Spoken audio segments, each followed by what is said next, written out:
Hi, I'm coming to you today from my backyard. Welcome. I'm actually in my porch. The sun is a little hot, so it's beating on my back, but the birds are chirping, and I thought it was a nice day and having some coffee on the back porch. And so I wanted to tell y'all a little story and a reminder, actually, just to give a friendly reminder, first off, and that is about being mindful. Um, we don't know what people are going through on any given day at any given moment, right? And we just need to be mindful of what people are going through. um I had a couple incidents recently that reminded me of that.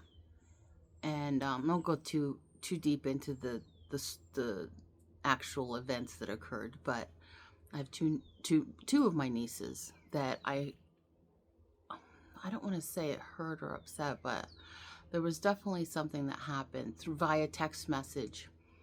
And when you're text messaging, um, the messages can get convoluted a little bit, right? Especially if you're in a big conversation. And um, they can't, the person on the other end, they don't know. They can't hear you. They can't hear the inflection in your voice. They can't hear your tone. So they really have to know you in order to know your personality. um but even then it could be tricky. So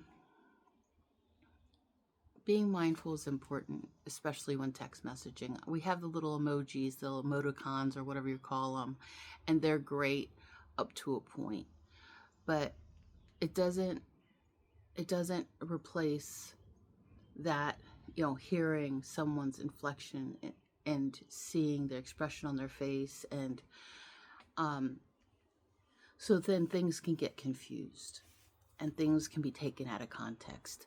So my message is to be mindful.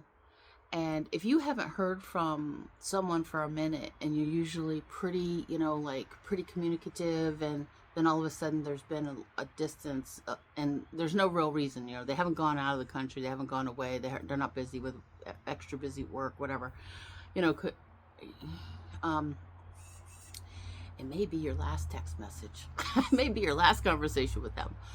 So my suggestion would be touch base with them and, you know, ask a question. Um, and for the person who is hurt or upset or whatever, remember that this is a text message. This is in a text, and you don't know how the other person meant it. So don't take things maybe quite so seriously, or take it to heart. Don't stew on this stuff. Let the person know immediately. Hey, how and ask the question, what did you mean by that? What how are you, how are you feeling right now about this? Why are you asking me so many questions? Or why are you, and excuse me, and give them the opportunity to clarify so that they can say, this is what I mean. I'm asking these questions because I want to know what you're doing. I'm curious. And it's not a personal attack. It's not it's just information. And so it's so important that we ask the questions to get the information for clarification so that we know how to react and how to feel. And I don't want anybody feeling bad. I don't want anybody stewing about anything I said. And I want people to tell me right away.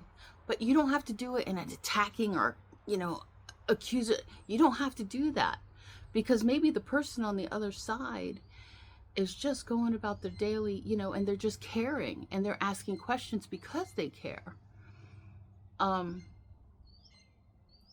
It's not because they don't like what you're doing or they don't understand. It's because they don't understand.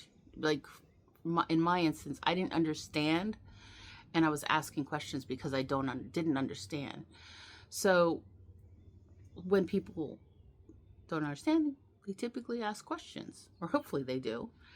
Um, so, and when you're upset about something, ask for clarification. Did you mean it like this? Did you mean it like that? How did you mean what you said? You know, um, are you asking because you're curious, you don't understand? Or are you asking because you hate it? And, you know, I have no clue. I don't know what else I don't know how it could be turned into something negative, but it can. I'm going to tell you it can. We're all individuals. We all think differently. We all feel differently. Our brains work differently. And so we just need a little time and patience. And remember, through a text message, be mindful that not everything is coming through crystal clear. And it's up to us to clarify and make things right. Otherwise, things can be blown out of proportion. Things can be taken out of context. Any other number of things can go wrong in a text message, really. So, being mindful. This is I'm just encouraging you to be mindful every day, and not just today, every day. And anytime you take you're in a text, you're texting, you're in a text conversation, whatever. I've gone back and I've looked at things that I've just said in text conversations before, and I was like, oh. And when you look, especially if you're in a conversation with multiple people, well, you could respond to this question that's way up here, but it's way down here, and it looks like you've responded to this question here, and that changes everything. And it can be taken out of context, and that's a problem. It would be good if there was a way to, I think on WhatsApp is really nice because you can actually click on the text message and respond to that little bubble. And then there's no confusion.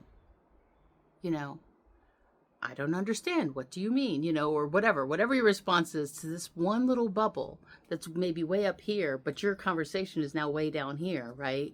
Or however your phone works. Mine's like this.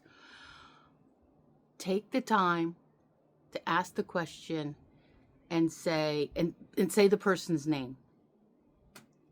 Or maybe do the little timestamp thing. I don't know. Technology is a wonderful thing, but it's also a tricky thing. So being mindful when using technology, texting, is important. And that's what I have for you today. I hope you have a beautiful day. Thank you.